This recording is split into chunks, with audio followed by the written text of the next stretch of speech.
Appalachian Mountains of western Pennsylvania cast long shadows across the small town of Millfield as the sun sank low on the horizon. It was August 17th, 1998, and the final golden days of summer were slipping away. For local teenagers, these fleeting moments represented their last taste of freedom before returning to the hallways of Millfield High School. Four friends, Jessica Taylor, Michael Reynolds, Amber Donahue, and David Winters, had planned one final adventure before their senior year began, a 3-day camping trip along the Blackwater Ridge Trail.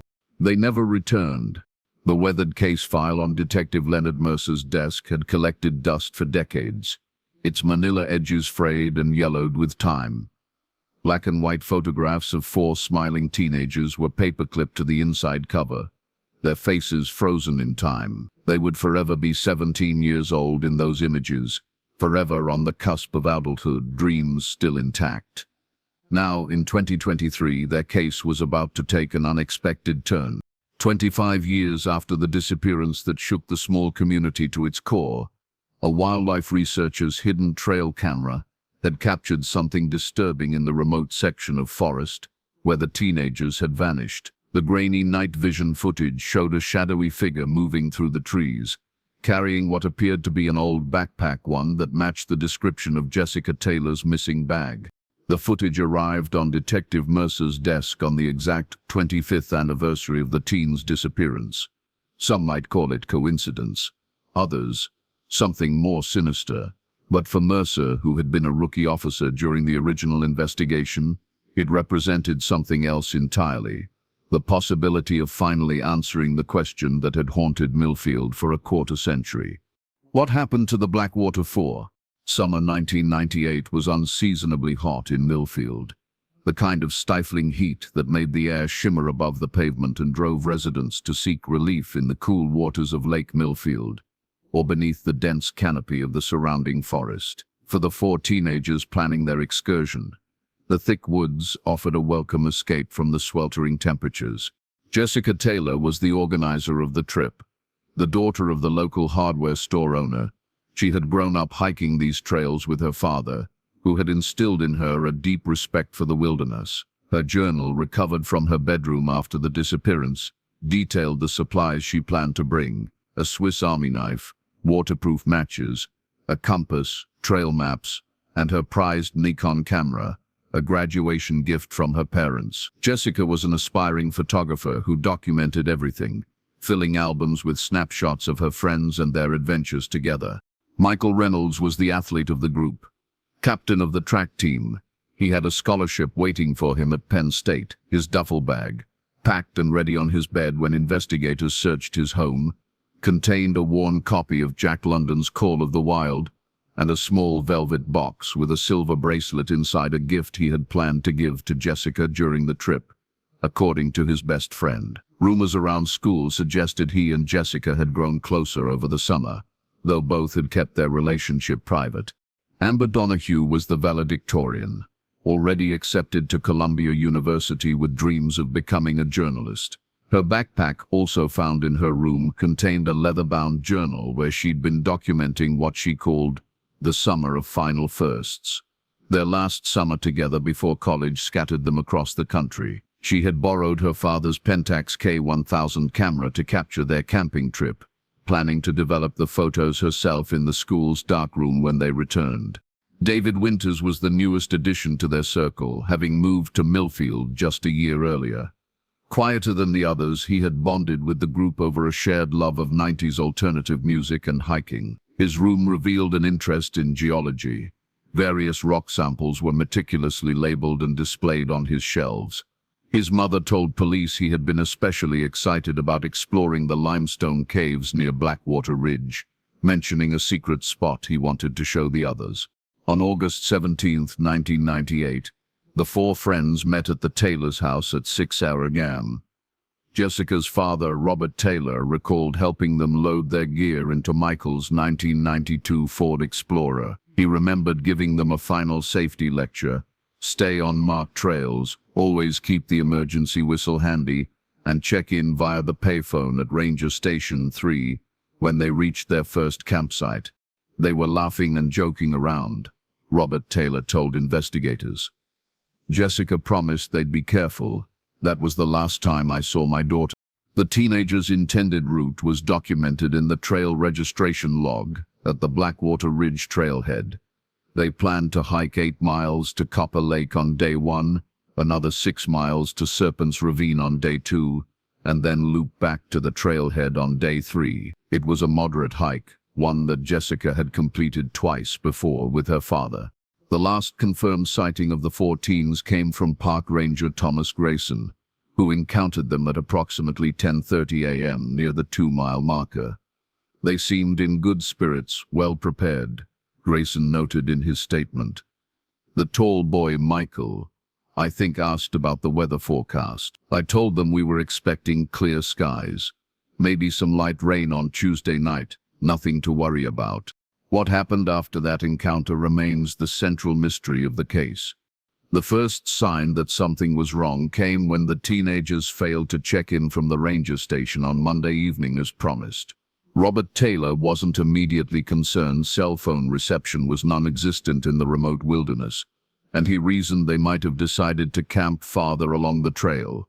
By Wednesday afternoon, with still no word from the group and no sign of their return, Taylor drove to the trailhead parking lot.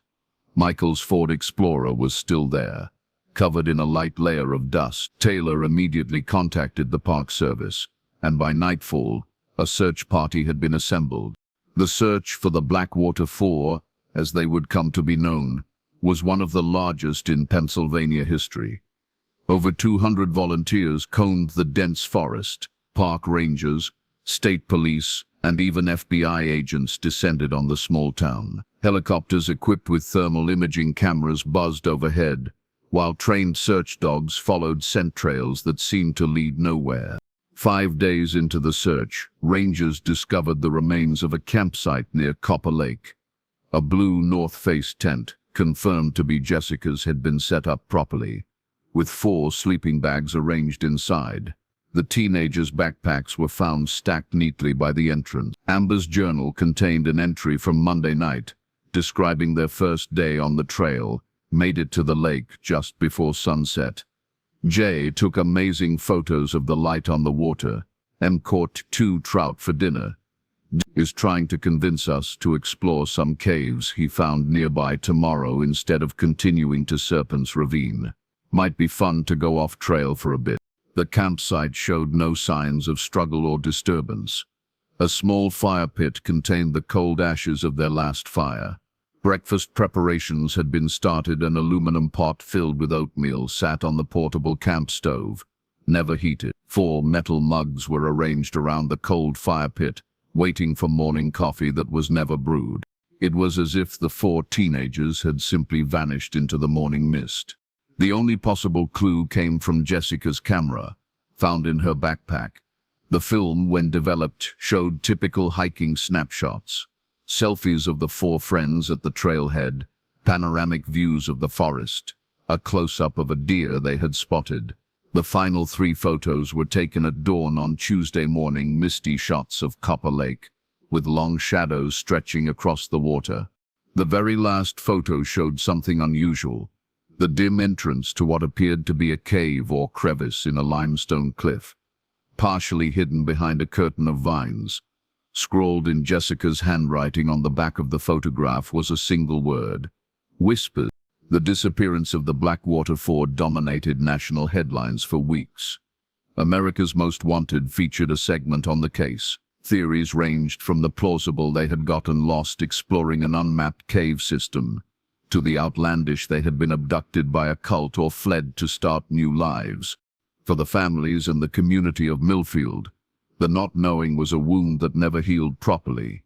It's like living in a state of suspended animation. Jessica's mother, Eleanor Taylor, told reporters on the 1-year anniversary of the disappearance, "You can't grieve properly, because there's always that tiny flicker of hope. Maybe today will be the day they walk back into town with some incredible story to tell." The investigation hit multiple dead ends. A reported sighting of teenagers matching their description at a truck stop 50 miles away proved false. An anonymous tip about a cabin deep in the woods, where strange sounds had been heard, led searchers to an abandoned hunting lodge, empty for decades. As months stretched into years, the case gradually receded from public consciousness. The search area had been exhausted, with every cave, ravine and hollow within a 15-mile radius explored multiple times. The FBI eventually withdrew, leaving the case in the hands of local authorities.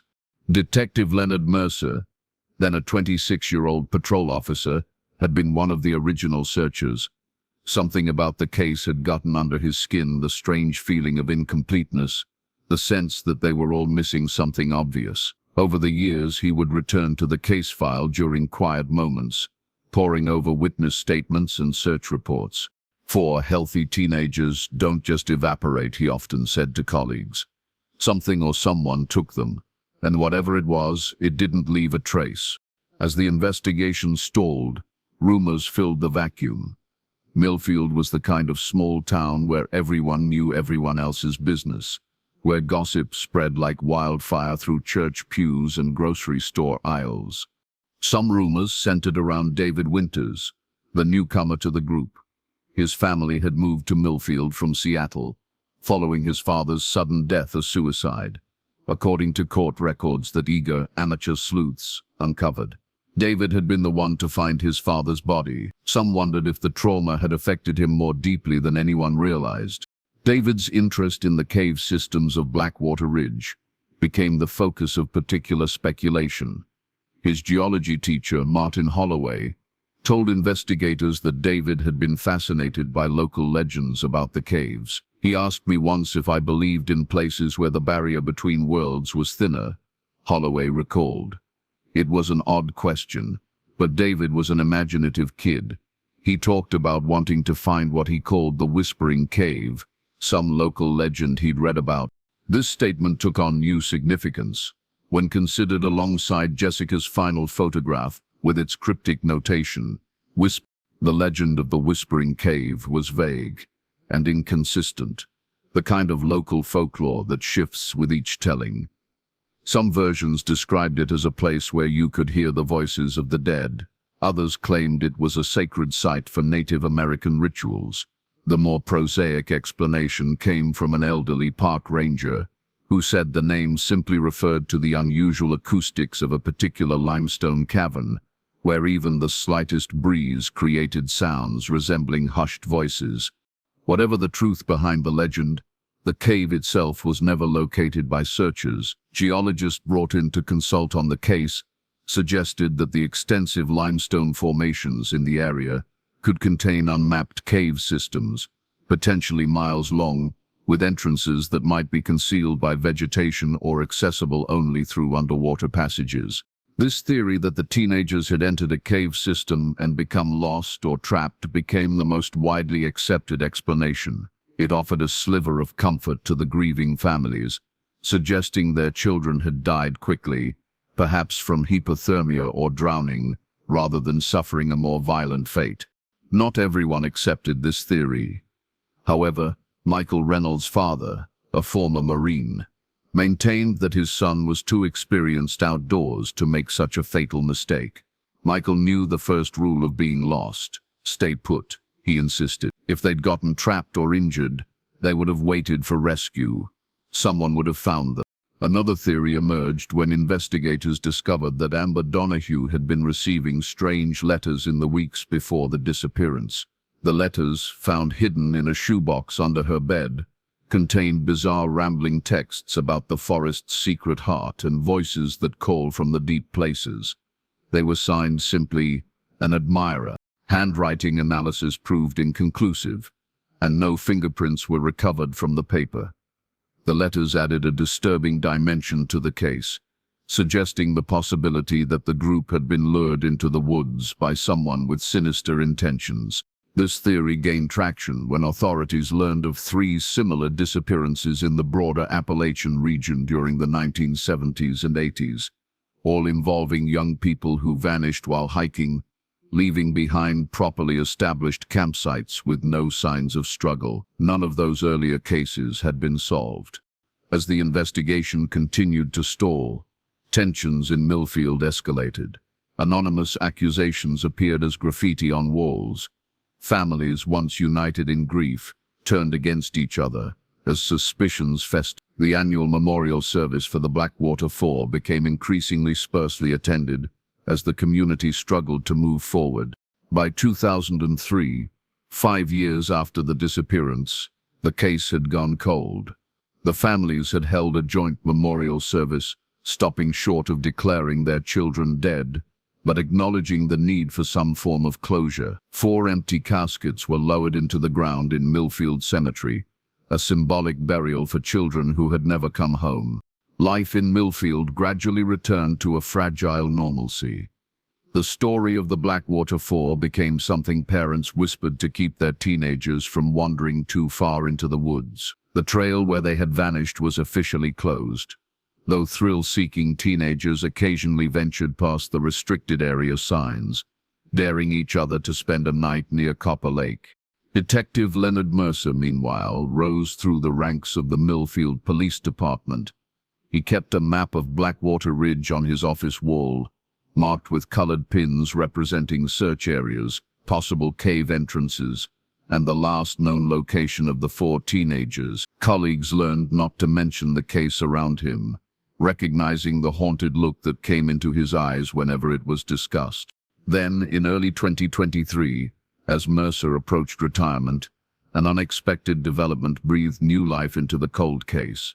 Dr. Eliza Cortez, a wildlife biologist studying the movement patterns of black bears in the Appalachian ecosystem, had placed motion-activated cameras throughout the Blackwater Ridge area. The cameras, designed to capture nocturnal animal activity, were camouflaged and positioned high in trees, their lenses trained on game trails and natural clearings. On the night of August 17, 2023, exactly 25 years after the teenagers disappeared, one of these cameras, positioned less than a mile from the site of their abandoned campsite, captured something unusual. The night vision footage, covering approximately 40 seconds, showed a human figure moving through the underbrush. The image was grainy and partially obscured by foliage, but certain details were clear enough. The figure appeared to be of average height, wearing what looked like weathered, outdated clothing. Most significantly, they carried a backpack with distinctive patches and pins that matched the description of Jessica Taylor's missing bag, a detail never released to the public. The figure moved with purpose, seeming to follow a specific path before disappearing from the camera's field of view. What made the footage particularly disturbing was the figure's gait, a strange, uneven shuffling that one forensic analyst would later describe as not quite right, as if they'd forgotten how to walk normally. When Dr. Cortez reviewed the footage during her monthly data collection, she immediately contacted authorities. The video soon reached Detective Mercer's desk, reigniting a case that had smoldered in his consciousness for a quarter century. "I've watched this footage 100 times, Mercer told his captain, his voice tight with controlled emotion. "That's Jessica's backpack. The pin arrangement matches exactly the smiley face, the crescent moon, the little camera icon. Her mother described those pins in her initial statement. We never released those details." The implications were staggering. If the backpack was indeed Jessica's, it meant that either she or someone who had taken her belongings was still in those woods. 25 years after the disappearance, the timing on the exact anniversary added an eerie dimension that even the most skeptical investigators couldn't ignore. Mercer assembled a small team to reinvestigate. The original case files were retrieved from storage. Surviving family members were re-interviewed. Modern technology was applied to old evidence. Enhanced photo analysis, advanced DNA testing, geological surveys using ground-penetrating radar. As news of the reopened investigation spread, the town of Millfield found itself once again in the grip of a mystery that had defined it for a generation. Old wounds reopened, long-buried suspicions resurfaced. The community that had struggled to move forward was pulled back into the past. For the aging parents of the Blackwater Four, the development brought conflicting emotions, a resurgence of hope, tempered by 25 years of disappointment. "We just want answers," Robert Taylor, now in his 70s, told reporters camped outside his home. "Whatever happened out there, we need to know. We've lived with this shadow hanging over us for too long." Detective Mercer, standing at the edge of the Blackwater Ridge trailhead, stared into the dense forest as search teams prepared to re-enter the wilderness. The morning mist curled between the ancient trees, obscuring the path ahead. Somewhere deep in those woods lay answers he had sought for most of his career. This time, he was determined to find them. What he couldn't know was that the truth waiting in the forest darkness was far stranger and more terrifying than anyone in Millfield had imagined. And the cameras placed throughout the woods were continuing to record, capturing movements in the darkness that would challenge everything investigators thought they knew about the fate of the Blackwater Four.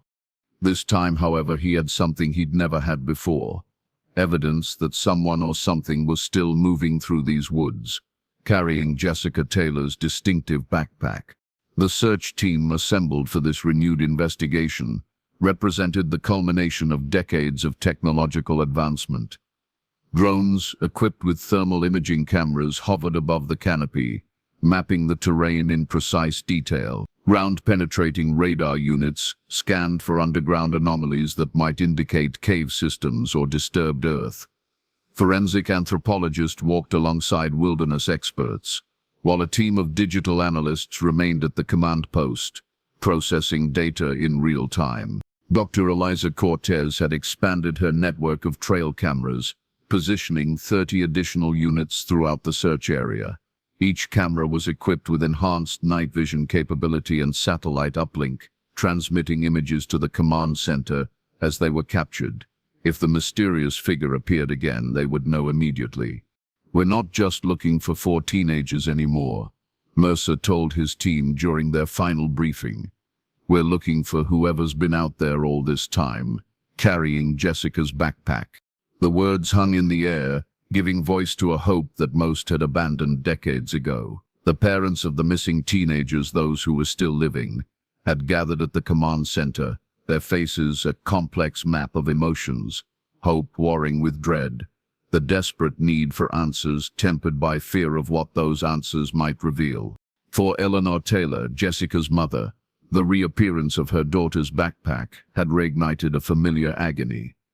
"It was like losing her all over again," she confided to a victim's advocate. "All these years, I've imagined her backpack lying forgotten in some ravine, gradually being reclaimed by the forest.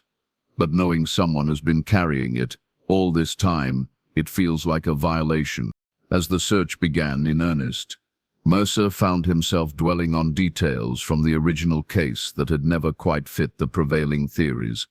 The strange letters sent to Amber Donahue, David Winter's fascination with the Whispering Cave, the final photograph on Jessica's camera with its cryptic notation.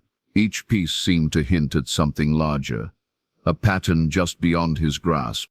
The search team established their base camp near Copper Lake, close to where the teenagers' abandoned campsite had been discovered in. The original site had long since been reclaimed by the forest, but certain remnants remained. The charred stones of their fire pit, a metal tent stake protruding from the soil, a tarnished zipper pull partially embedded in a tree that had grown around it. As the first day of searching drew to a close with no significant discoveries, Mercer stood at the edge of Copper Lake, watching the sunset paint the water in shades of crimson and gold. The same view Jessica had captured in her final photographs. Behind him, the search team was setting up powerful floodlights to continue working through the night. Their voices seemed distant, muffled by the strange acoustics of the basin surrounding the lake. That was when Mercer first noticed it, a subtle sound at the edge of perception. Not quite a voice, but something like a whisper seeming to come from everywhere and nowhere at once. He turned to ask if anyone else heard it, but the sound faded as quickly as it had come. A trick of the wind through the trees, he told himself. Nothing more. But as darkness fell over Blackwater Ridge, the mystery was about to deepen in ways none of them had anticipated. At 2:17 a.m., camera station Gen 114 positioned near a limestone outcropping approximately 1 mile northwest of Copper Lake, captured movement. The figure was the same as in Doc Ortez's original footage. Average height, moving with that peculiar shuffling gait, carrying what appeared to be Jessica Taylor's backpack. This time, however, the camera caught a clearer view as the figure passed directly beneath its position. The image sent ripples of shock through the command center. The figure was wearing what appeared to be the tattered remains of late 1990s clothing. Cargo shorts, a flannel shirt tied around the waist, a faded t-shirt bearing the partial logo of a band popular in that era. Their face was obscured by long matted hair, but their build and height were consistent with that of a young woman. Most disturbing was the direction of travel directly toward the search team's camp at Copper Lake. Mercer immediately radioed the night shift supervisor, ordering a full perimeter check and additional officers to form a search party. If this was indeed one of the missing teenagers somehow having survived in the wilderness for 25 years, they needed to approach with extreme caution. Psychological experts warned that anyone who had endured such isolation might be severely traumatized, possibly feral and unpredictable. The search party, led by Mercer himself, followed the trajectory indicated by the camera footage, moving through the dense forest with tactical flashlights cutting through the darkness. The night was unnaturally still, the usual chorus of insects and nocturnal creatures eerily absent. Several officers later reported feeling as though they were being watched from the shadows between the trees. They found nothing, no tracks, no broken branches, no signs of recent human passage. It was as if the figure had simply dissolved into the darkness. When they returned to camp near dawn, exhausted and unnerved, a new development awaited them. During their absence, someone had approached the camp perimeter. Nothing was missing or disturbed, but something had been left behind. A small pile of objects arranged with deliberate care on a flat rock near the shore of Copper Lake. A Pentax K1000 camera, its casing weathered but intact, matching the description of the camera. Amber Donahue had brought on the original trip. A small velvet box containing a silver bracelet, the gift Michael had intended to give Jessica. And most bizarrely, a cassette tape labeled in faded ink. Whispering Cave, Do Not Listen Alone. The handwriting matched David Winter's samples from the original case file. The cassette tape became the focal point of the investigation. Initial examination revealed it was indeed a standard 1990s-era blank tape, the kind teenagers commonly used to record music from the radio. The label had been applied with a label maker consistent with models available in trace evidence specialists discovered fingerprints that matched those of David Winters, preserved in the adhesive of the label. The decision to play the tape divided the investigation team. Some argued it could contain crucial information about what happened to the teenagers. Others worried it might be contaminated with harmful audio frequencies or subliminal content. In the end, with the family's consent, Mercer decided to proceed with a controlled playback in the command center, with audio engineers monitoring for any unusual patterns. What they heard defied explanation. The recording began with David Winter's voice, clear but hushed, as if he was speaking in secret. This is David. It's Tuesday morning, August 18th. If anyone finds this, we're in the cave system northeast of Copper Lake. Something's happening here. Something impossible. Background noise suggested he was recording in an enclosed space with unusual acoustics. Occasional dripping sounds and the subtle echo of his voice painted an audio picture of a cave or tunnel. We found the entrance behind a curtain of vines, just like in the legend, David's voice continued. Jessica took a photo before we went in. The locals call it the Whispering Cave, but they don't know what that really means. We thought we'd explore for an hour, then head back to camp for breakfast. That was yesterday morning. We've been walking for hours, trying to find our way out, but the tunnels, they don't make sense. They keep changing.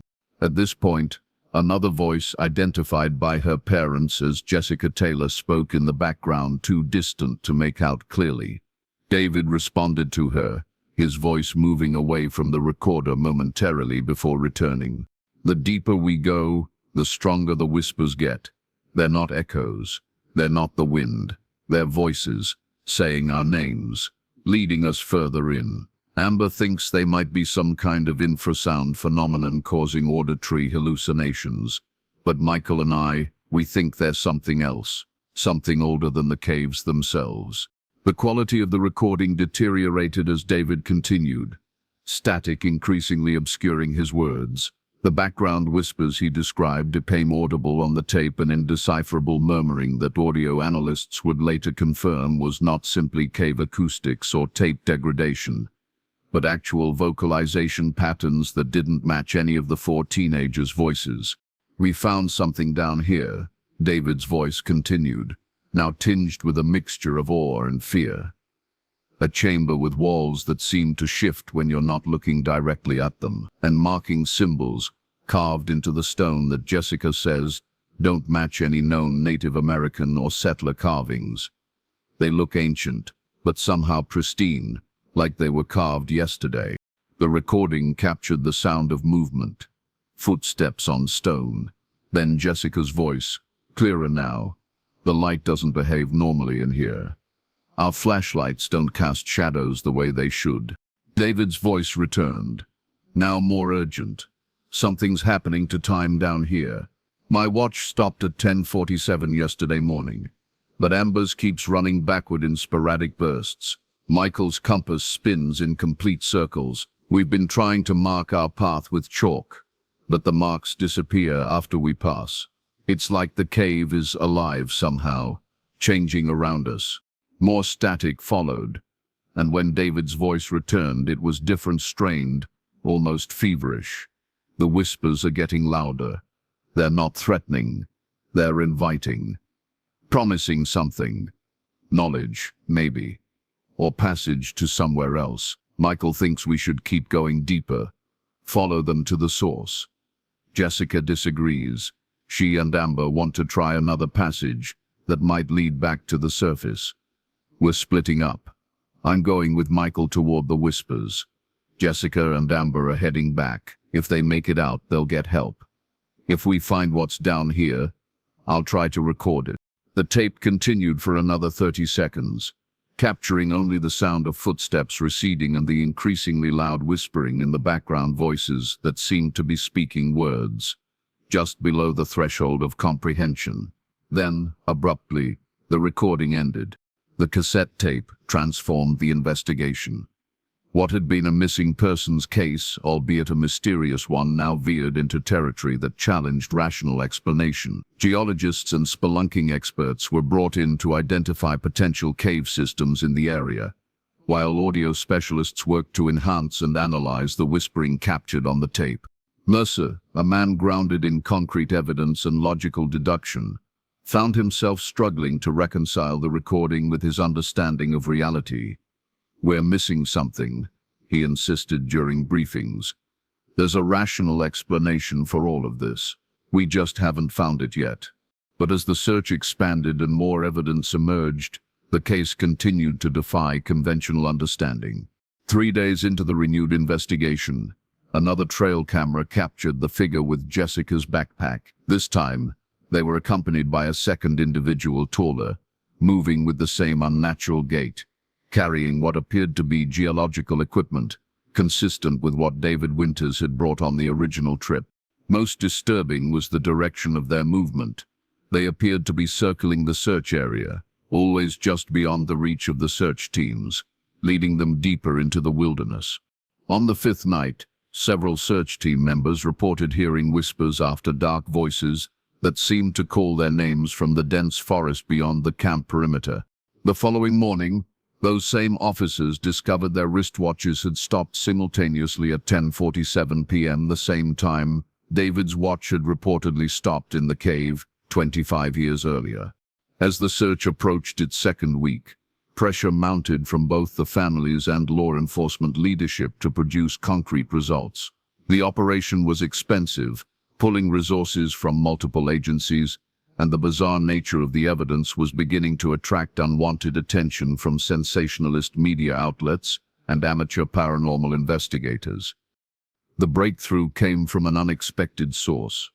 Eleanor Taylor, Jessica's mother, approached Mercer with a shoebox of her daughter's belongings that she'd kept preserved since night. Among them was a research paper Jessica had written for her senior English class, titled Folklore of the Appalachian Highlands, Temporal Distortion Legends.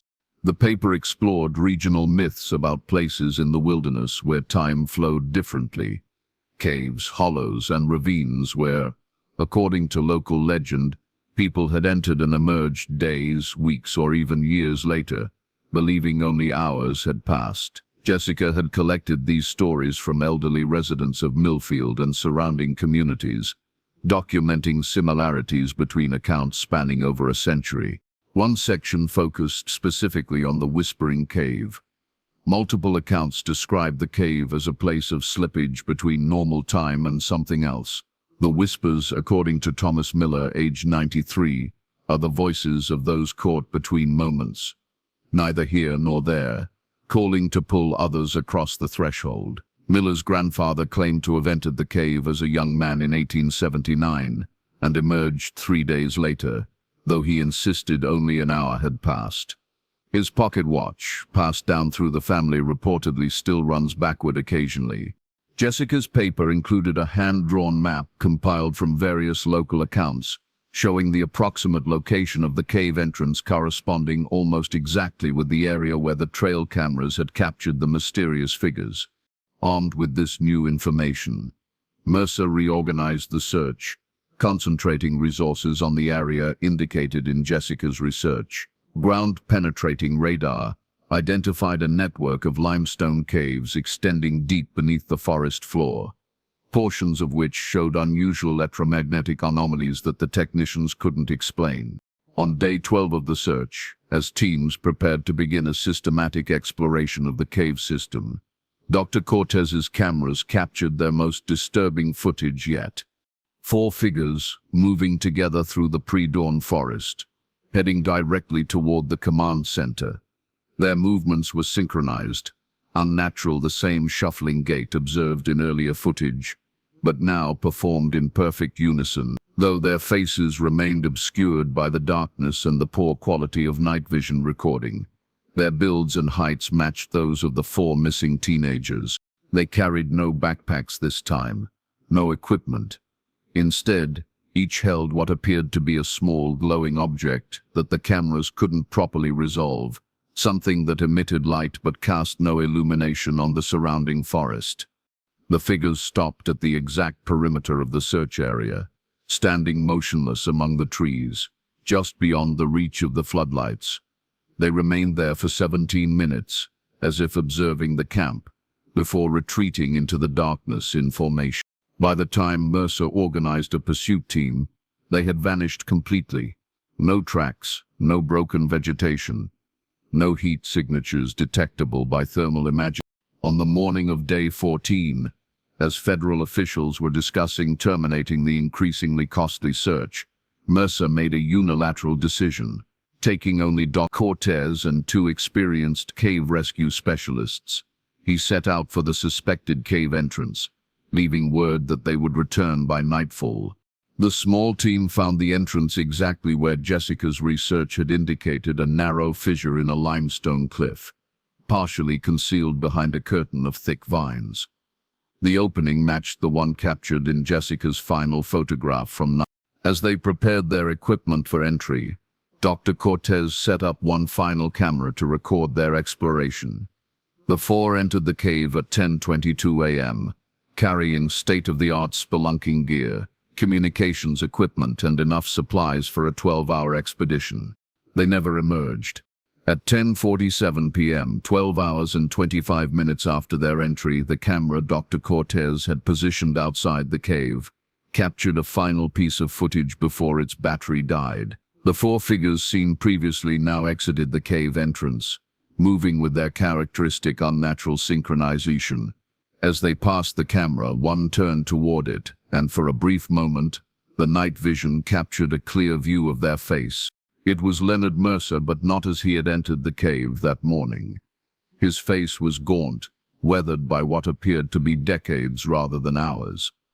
His eyes reflected the camera's infrared light in a way that human eyes shouldn't, giving them an otherworldly, luminous quality.